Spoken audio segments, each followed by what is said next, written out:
Welcome back to Big Mouth. Welcome to my reaction of yet another Zack Snyder's Justice League Snyder Cut trailer. Is this the final one? Some people are saying this is the final one. Will we get more character ones tomorrow? I don't know. Let's discuss the one we've just seen. Remember, you can tag and follow me at Twitter at MoviesTVMan, and thank you for all your support. It's absolutely fantastic to know you enjoy what I do. Right, so this is a trailer where we first see Steppenwolf. No protectors here. This world will fall just like the others. Kieran Hines, great voice acting. Ray Porter turns up later on in the trailer as Darkseid. I've turned 100,000 worlds to dust, or something along those lines. We see a lantern. We see Atlanteans. We see the Amazonians there together, ready to fight. Must be the history lesson. We see, I think, near the beginning of the film. It's so stunning. This film is going to be on another level. I keep on saying this every day. I keep on repeating myself, but you get up in the morning and you wait for hours and hours for these things to drop.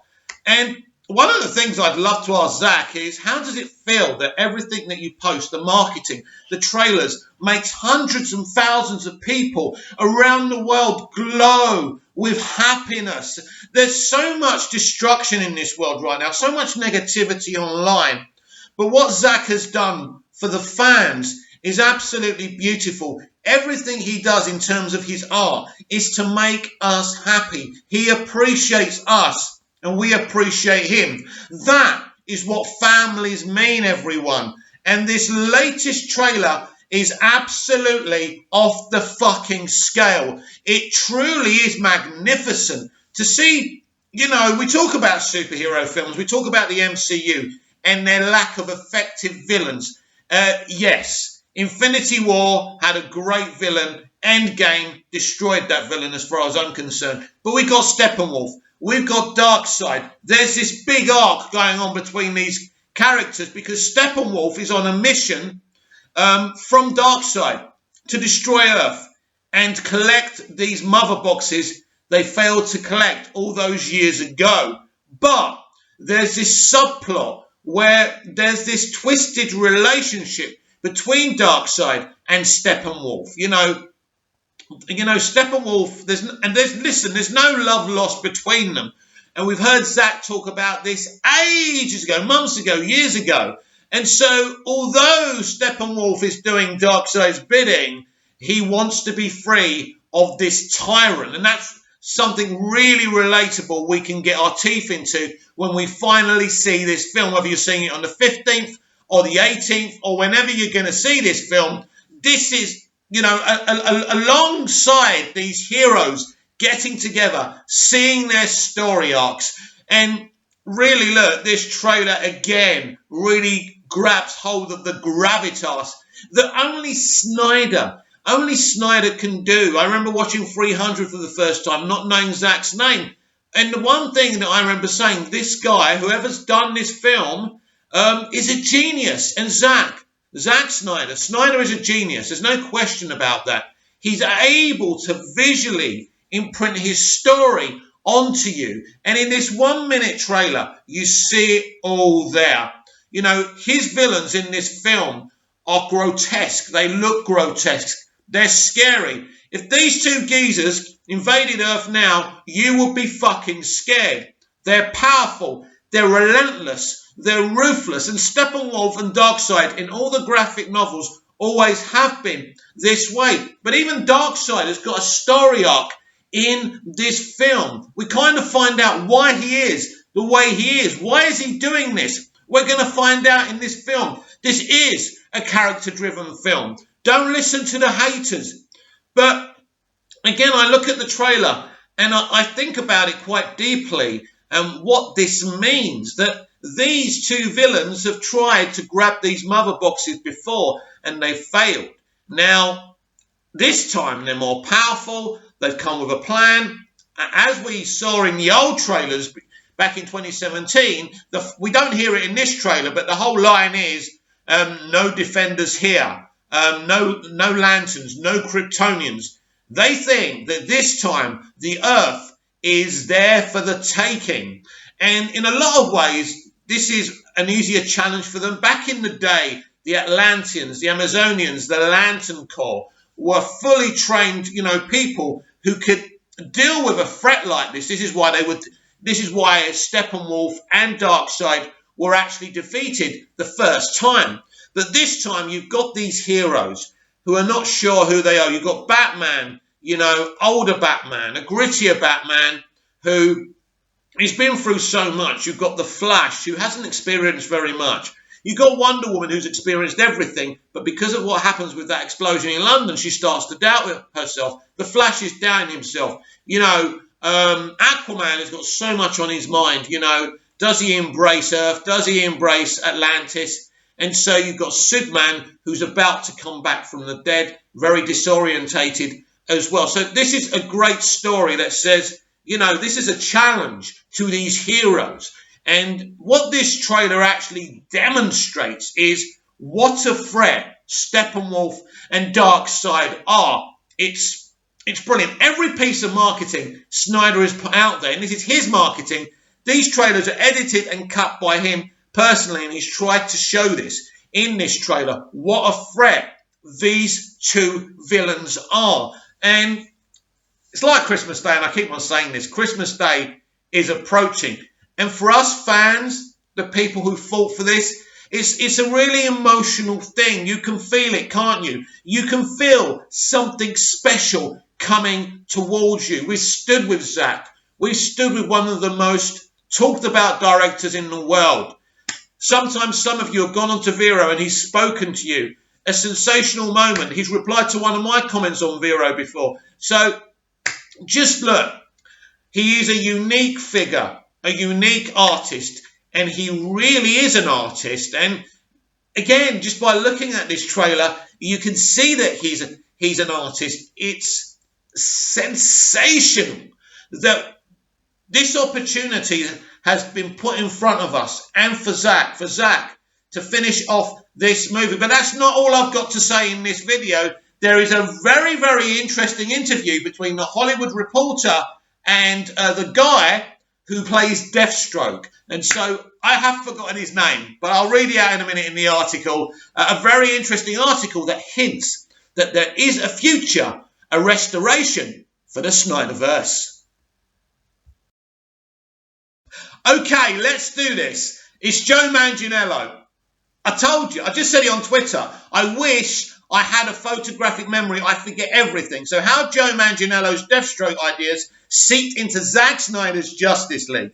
The actor reveals a small part of an origin movie he developed influenced his look in the new cut. Due out on HBO Max March the 18th. 5 years ago, Joe Manganiello found himself on the London set of Justice League dressed in armour.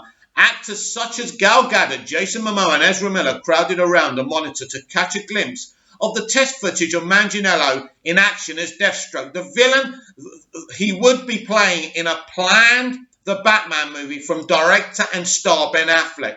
Not long after Manganiello jetted off to Monaco to film a Justice League post-credit scene on a yacht with Lex Luthor, Jesse Eisenberg, a moment that was supposed to set him up as the villain for Affleck's The Batman.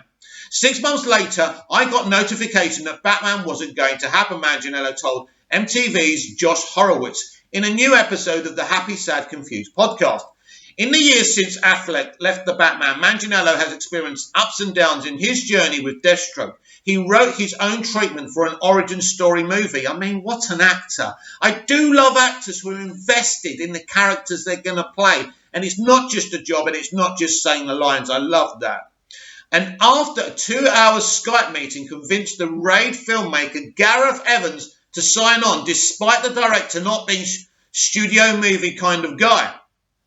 It looked promising for a while, but then that Deathstroke movie got jettisoned after exec changes over at Warner Brothers in late 2017 and early 2018. When the dust settled, it was not seen as a priority to make a $40 million movie about a villain origin story in which you show the backstory, said Manganiello. Currently on screen in Shoplifters of the World, a 1980s drama revolving around the breakup of the band The Smiths. The irony, of course, is that the 2019 Joker origin movie went on to earn more than $1 billion and earned star Joaquin Phoenix an Oscar. So it can be done. We can see that now.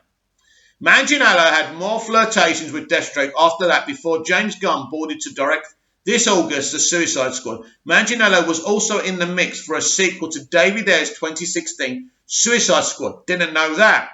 There was 4 or 5 different versions of Suicide Squad 2 that I was put on hold for dates waiting for one actor to free up. We were going to go, said Manganiello. It never happened though. Manganiello did ultimately appear in Justice League, but a different version of the scene that shot by Snyder, who exited the project in May 2017 after a family tragedy. Joss Whedon took over duties. Then they redid the end credit sequence to tease a Justice League 2. In Justice League for the bad guys. That didn't happen. Clearly recalled the actor of the scene, which suggested Luthor, Deathstroke and other villains would team up in the sequel. Finally, Manganiello will appear as intended in Zack Snyder's Justice League, dropping March 18th on HBO Max, and featuring a new scene Snyder shot that includes him alongside Affleck and other stars. Manganiello even sports a new cut that was inspired by his original treatment for his Deathstroke movie. In the end of the film, I always envisioned him shaving his head into some kind of warlike borderline suicide mission. This is it. I'm going to die like a warrior, said the actor, making an electric razor sound. I explained to Zack, and he said, great, let's do it. The DC villain has taken the actor on a roller coaster of a journey, and Manganiello won't rule out Deathstroke being in his future, said the actor. I think there's going to be excitement over continuing what Zack was up to. Listen to the full podcast episode here. We need to reread that. Not the whole article, don't worry. The DC villain has taken the actor on a roller coaster of a journey, and Manganiello won't rule out Deathstroke being in his future, said the actor. I think there's going to be excitement over continuing with Zack, what Zack was up to. Continuing what Zack was up to. Let me say it again. Continuing what Zack was up to.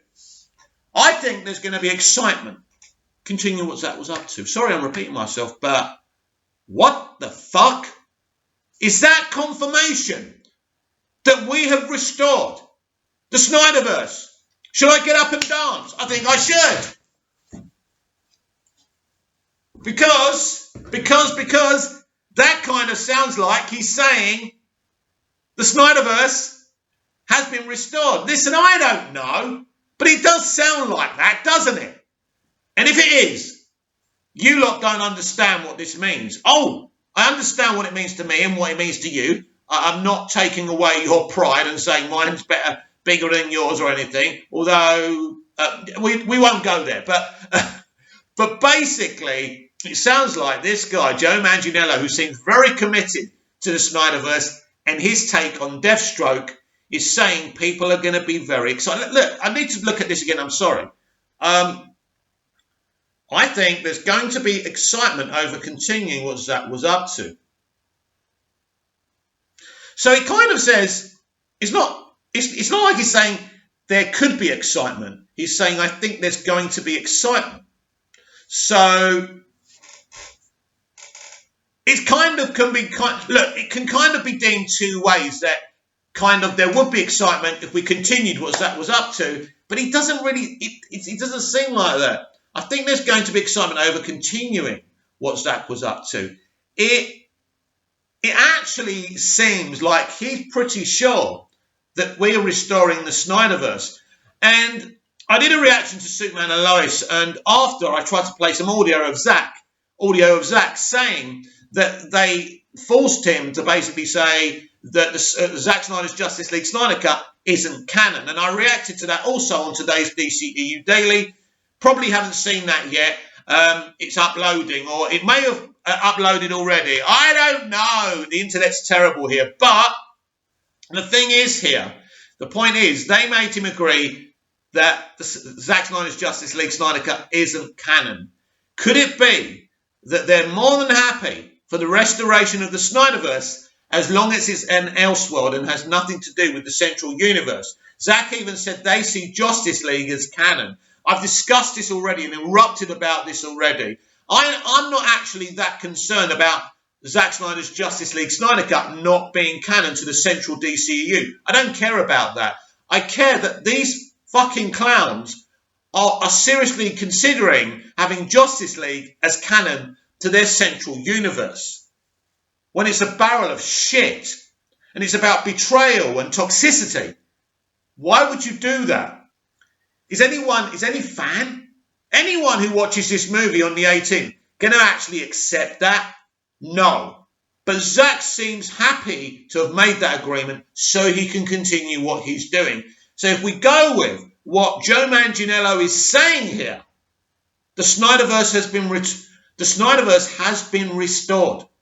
But of course we don't know for sure. We can't get overexcited about this. We must keep on fighting. Please comment down below. What do you think about what Joe Manganiello said in that interview? What do you think of the Steppenwolf and the Darkseid trailer there? Is there going to be more trailers? Will we see more? Will there be more promotional material in the days to come? I'm sure Zack's going to keep us on the hook every single day till the 18th of March. Exciting times, everyone. I enjoyed doing this video as I do enjoy bringing all these videos to you. But right now, doing these videos as we build up to Zack Snyder's Justice League Snyder Cut, there's something a bit more special about it. Comment down below, like, share and subscribe, and I'll be back later with even more DCEU Daily. See you again soon.